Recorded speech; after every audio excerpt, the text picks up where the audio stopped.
Welcome to the channel, everyone. This is Dave here. This is the yearly forecast for the year of 2026 for Sagittarius Moon and Sagittarius Rising. We have a lot of interesting energy shifts this year, especially regarding your identity and your relationships. So, without further ado, let's get into the reading. First, let us look at the overall energy for the year based on the January 1st placements. Then, we will dive deep into major planetary shifts that will be happening throughout the year. On January 1st, we have a massive powerhouse stellium.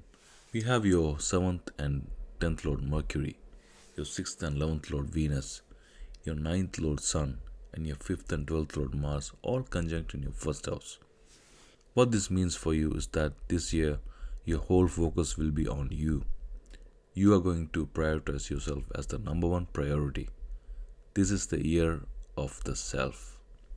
Because this energy is sitting in your first house, you are going to meet a lot of people. Expect to meet your spouse. Actually, your spouse will be the one attracted to you. They will come forward and likely be the first to reveal their interest. This is a fantastic year for marriage. So if you are single, expect those marriage proposals to start rolling in. You may also embark on a long distance journey this year. If there's a destination you have always wanted to visit but never had the chance, this is the year you're finally getting there. A long time wish fulfillment is finally coming true. Whatever you have been holding in your heart, the universe is aligning to deliver it. Rahu and Ketu are in your 3rd and 9th house axis, which is a great placement for you. Rahu here gives you much needed courage. You will be laser focused in your short-term goals and you will find a way to make them happen by any means necessary. Ketu's placement liberates you from heavy obligations. You will feel like you don't have much duty weighing you down this year, allowing you to truly take life in your own direction. Now let's look at Saturn. As your 2nd and 3rd Lord, he is currently in the 4th house. This can create some restlessness in your mind. You might find yourself more prone to anxiety or even depression during this transit. Please do take care of your mental health. Practice some kind of pranayama or meditation. It will help you alleviate this restless condition. Also, keep an eye on your mother's health. She may suffer some issues this year, so make sure to take care of her as well. Your 8th Lord, the Moon, starts the year in your 6th house where it is exalted and receiving an aspect from Saturn.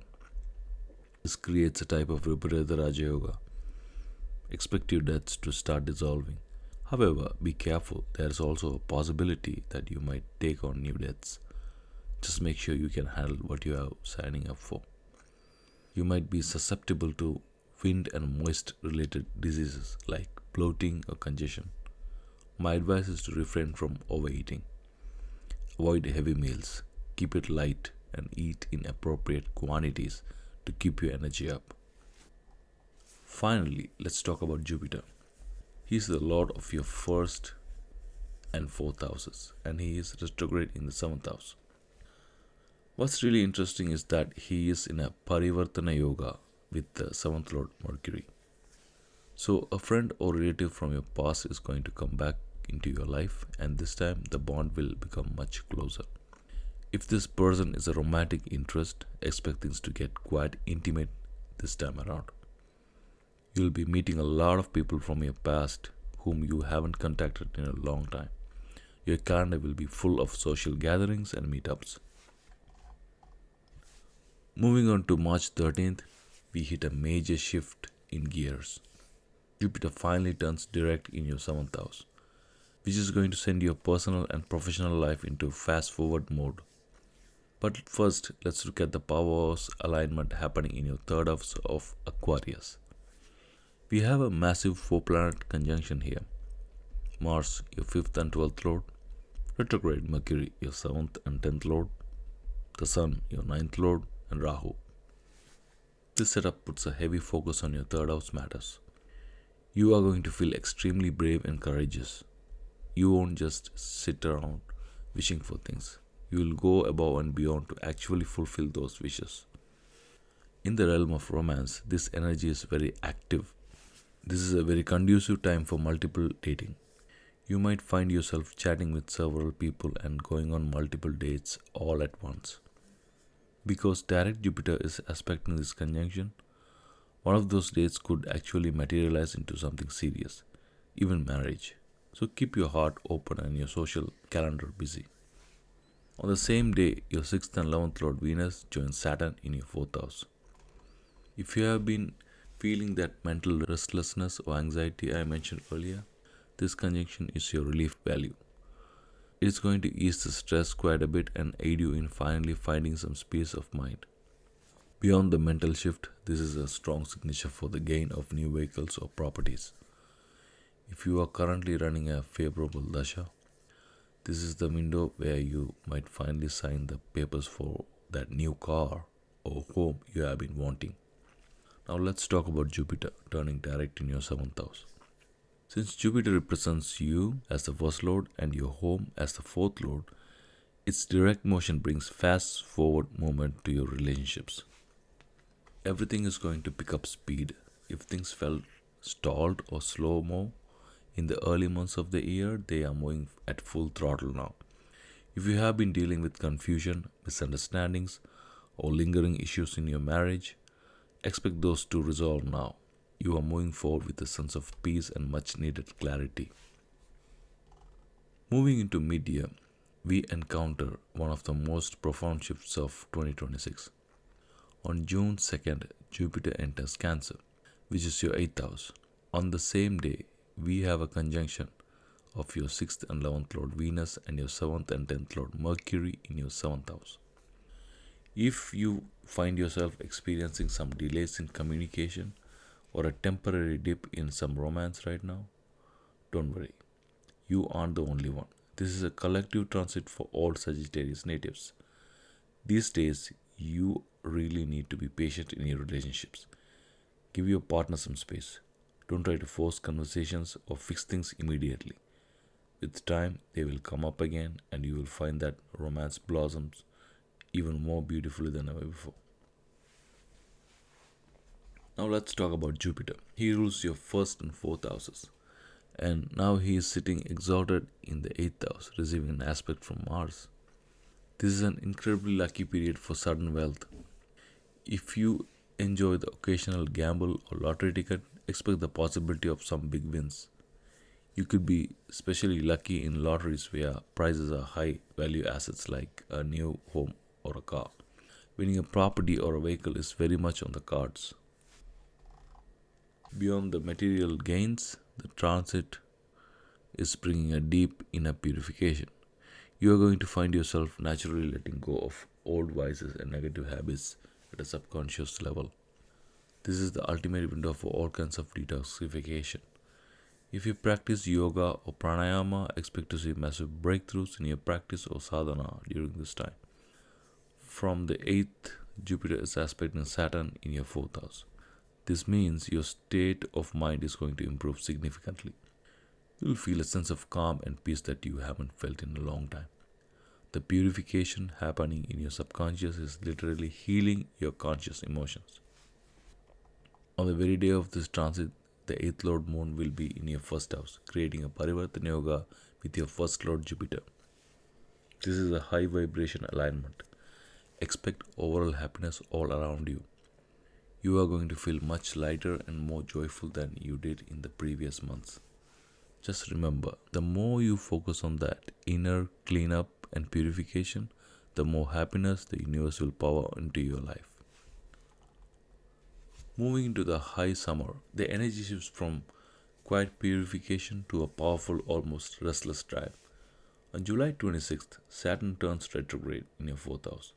On the same day, your 9th Lord Sun joins your 1st and 4th Lord Jupiter in the 8th house. This alignment with the Sun and Jupiter in the 8th house means you are moving from just testing the waters to committing to a path of transformation. After experimenting with different yoga styles, workout routines, or spiritual practices earlier in the year, you have finally found the one. This is the perfect time to commit to a single practice for long term. Don't keep jumping around. Stick to one and watch yourself become better and stronger over time. We also have your 6th and 11th Lord Venus joining Ketu in the 9th house. This creates a very specific scenario for your love life. If you are single, expect to meet a potential spouse or partner in a sacred or high vibration place, like a temple, a palace, an ashram, or a spiritual retreat. You might start receiving marriage proposals now, but expect the actual process to move slowly. There's a catch. You might not even feel like getting married right now. A scenario could play out where you are considering a proposal mainly due to peer pressure or family expectations. So take your time and listen to your own heart first. Now let's look at Saturn retrograde in your fourth house. Since Saturn rules your second and third houses, its retrograde motion while aspecting Mars in the sixth and Moon in your first house is going to make you uncompromising. You are no longer waiting for permission to live your life. Whatever your innermost desires, passions, or callings are, you are going after them now. You are taking full control and breaking through any obstacles in your way. While this drive is powerful, you need to be careful of getting into unnecessary fights or creating problems just because you are in a hurry. Use that pranayama and breath work we talked about. It will keep you calm as you charge ahead. Also, you might be bombarded with multiple callings or desires right now. Be careful. Most of these are just distractions. You need to discern which one is your most important goal and ignore the rest. In your professional life, you are going to feel a massive wave of impatience. You will want to finish projects at lightning speed, but your team or colleagues might not be on the same page. This could lead to arguments if you aren't careful. Remember, trying to finish everything at once isn't always practical. Watch out for impatience and illusions affecting your work quality. As we head into the end of October, the cosmic focus shifts towards your social circles and your long term wisdom. On October 31st, Jupiter enters Leo, moving into your ninth house. On this same day, a very active alignment is happening in your 11th house of gains and networking. We have your 6th and 11th Lord retrograde Venus joining your 7th and 10th Lord retrograde Mercury and your 9th Lord Sun in the 11th house. The Sun is debilitated here, and all three are receiving a sharp aspect from Mars. What this means for you is a period of intense networking. You're going to find yourself in a lot of professional and personal gatherings.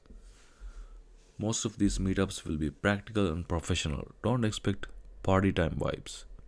There's a high possibility of misbehavior, either from you or someone in the group, which could cause total chaos in the gathering. So be very mindful of your limits. Know the clear line between your personal and professional circles. Do not try to flirt or engage in romantic gestures where it's not appropriate. If you keep it professional and utilize this time well, these contacts could lead to some incredible money making opportunities. Just stay disciplined. Now let's talk about Jupiter. He's moving into your ninth house and joining Ketu. Expect to go through a moral lesson of sorts during this transit. It's a bit of a learn by doing situation. You might do the wrong thing at first or witness someone else do the wrong thing. Through the experience, you are going to learn what is actually right, how things should be done, and what is specially right for your path. You will finally get that knowledge and implement the lesson into your life for good. Jupiter in the ninth generally brings all sorts of abundance and wealth. However, because of Ketu's presence, there is a specific rule you have to follow. You must be detached from the expectation. If you can do the work without obsessing over the reward, the abundance will flow in naturally. If you get too greedy or attached, Ketu might just take it away. Stay humble and let the blessings come to you.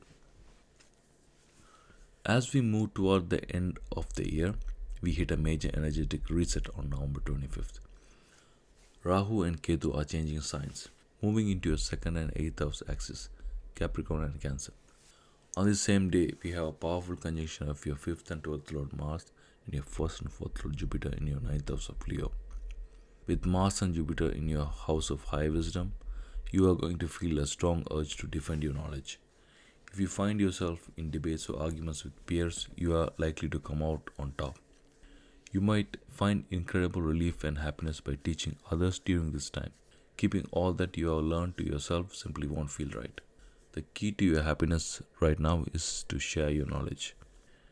Many of you students could be boys or children. Teaching them something practical or spiritual will bring you immense satisfaction and benefit. While the nodes are shifting, Venus and Mercury are still in your 11th house, but there's a big difference. They are finally in direct motion. Expect forward movement and much needed harmony in your social circles and professional gatherings. The chaos from previous month is clearing up. This is also a fantastic time for your wallet. Expect an increase in income and a smooth flow of gains from your network. The movement of the nodes into your 2nd and 8th house is going to trigger some deep personal changes. Rahu in the house of assets and speech can bring sudden or unexpected wealth, but it's also going to make you question everything you thought you knew about your traditional beliefs. You may change your core values, your eating habits, or even your favorite foods. Since Rahu can be impulsive, just make sure you are choosing healthy options as you reinvent your lifestyle. Ketu in the 8th house is here to help you end things that have been lingering for far too long. Whether it's an unhealthy habit, a toxic relationship you haven't quite gotten over, a hoard of items you don't need, or a bad food choice, Ketu is going to help you finally shed it. This is your cosmic delete button for anything that is no longer serving your growth. We have finally reached the end of our journey through 2026. On December 11th, Saturn turns direct in your 4th house. On this same day, your 9th Lord Sun and your 7th and 10th Lord Mercury are joining forces in your 12th house. This rare conjunction in the 12th house creates a powerful Dharma Karma Adhipati Yoga for you. This isn't just about professional success, it's about liberation from burdens. Expect to let go of a lot of responsibilities during this time, especially those obligations that were never actually yours to begin with. You will no longer feel the need to carry other people's responsibilities on your shoulders. You will finally focus only on what is meant for you. Professionally, you can expect a significantly reduced workload. The pressure is coming off, allowing you to breathe as the year closes. As your 2nd and 3rd Lord, Saturn turning direct in the 4th house while looking at the moon in the 1st house brings a beautiful sense of closure. Things are going to slow down again, both in your home and in your heart. But this time it's different. You aren't slowing down because of anxiety. You're slowing down because you have gained mastery. Like a seasoned pro, you know exactly when to speed up and when to slow down. You have learned what is meant for you and what isn't. This brings a massive sense of control and stability as you enter 2027. You can also expect solid forward movement in your finances and your personal willpower. You are ending the year stronger, wealthier, and more centered than ever before. And with that, I'll let you all know that is it for this episode, guys. I really hope you all enjoyed this yearly forecast for Sagittarius Moon and Sagittarius Risings. If you like this video, comment below and let me know how these transits are playing out for you. And please don't forget to like, share and subscribe to the channel for future videos. I am Dave and I'll see you all in the next one.